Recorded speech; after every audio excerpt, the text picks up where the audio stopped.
پھر فرمایا سن لیجئے اختلاف ہوگا. عرباض بن ساریہ رضی اللہ تعالیٰ عنہ والی حدیث, فرمایا اختلاف ہوگا, شدید اختلاف ہوگا, تم نے پریشان نہیں ہونا. فعلیکم بسنتی وسنت الخلفاء الراشدین المہدیین.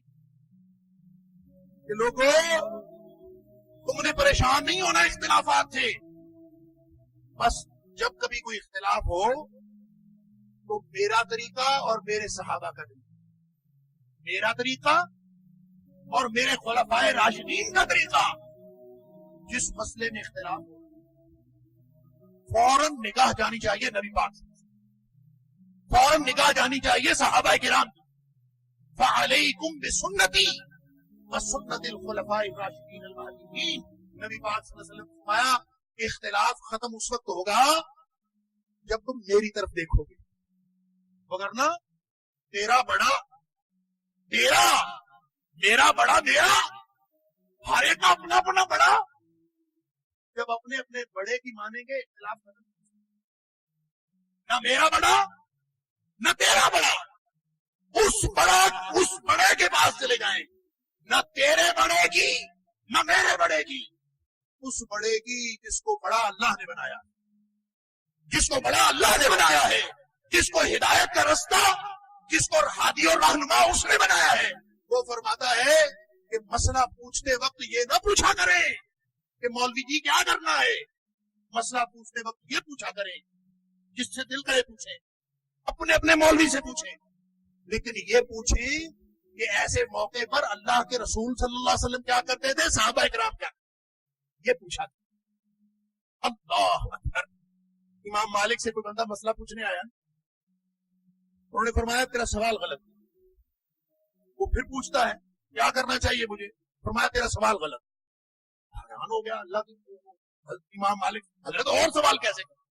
فرمایا سوال ایسے کرو کہ اس موقع پر اللہ کے رسول صلی اللہ علیہ وسلم کیا کرتے ہیں. سوال تبدیل کرو, جواب خود بخود صحیح ہو جائے. ہم سوال غلط پوچھتے ہیں, میرے سے آگے پوچھتا ہے جی بتائیے کرنا چاہیے کہ نہیں کرنا چاہیے. میں تو اپنی بات بتاؤں گا نا, جو میں نے اپنے بڑوں سے سنی, جو میں نے سمجھی, میں اپنی سمجھ کے مطابق بتا دوں گا. ہر مولوی اپنی اتنی سمجھ کی بات بتائے گا. اور اگر سوال یہ ہو کہ بتاؤ تو نبی پاک صلی اللہ علیہ وسلم کیا کرتے تھے, اللہ, نبی پاک صلی اللہ علیہ وسلم فلاں موقع پہ کیا کرتے تھے, آپ کا طرز عمل کیا تھا, صحابہ کرام کا طرز عمل کیا تھا. اگر سوال یہ ہو تو جواب خود بخود درست ہو جائے. کوئی بندہ اپنی طرف سے تو بتا کے نہیں, بنا کے نہیں بتا سکتا نا کہ نبی پاک صلی اللہ علیہ وسلم کیا کرتے تھے.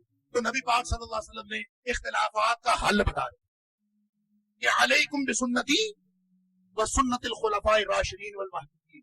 اور ساتھ فرمایا وہ دیکھنا اختلاف کے دنوں میں خاص طور پر ایاکم ومحدثات الامور,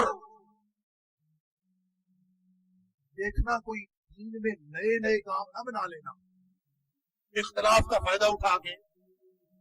وَإِيَّاكُمْ, بچ کے رہنا, وَمُحْدَثَاتُ الْأُمُورِ, نئے کاموں سے بچ کے رہنا.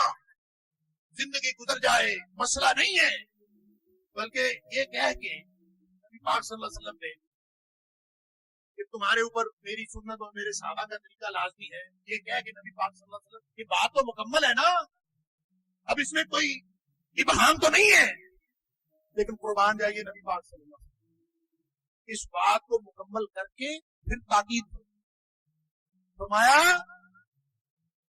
وَعَدُّوا عَلَيْهَا بِالنَّوَاجِذِ, نواجز کہتے ہیں داڑھوں. فرمایا یوں مضبوطی سے پکڑو جیسے داڑھ سے پکڑتے ہیں. نہ میرا طریقہ چھوڑنا ہے نہ صحابہ کرام کا طریقہ, داڑھ سے. وَعَدُّوا عَلَيْهَا بِالنَّوَاجِذِ, داڑھوں سے پکڑ کے اسی پر قائم رہنا ہے. جنت ملے گی تو انہی کو ملے گی.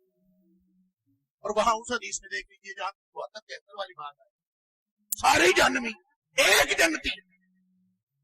تو صحابہ نے پوچھا اللہ کے رسول صلی اللہ علیہ وسلم بتا دیجیے, پھر وہ کون ان کی نشانی بتائیے. فرمایا ما انا علیہ واصحابی, وہی بات وہاں ارشاد فرمائی, ما انا علیہ واصحابی.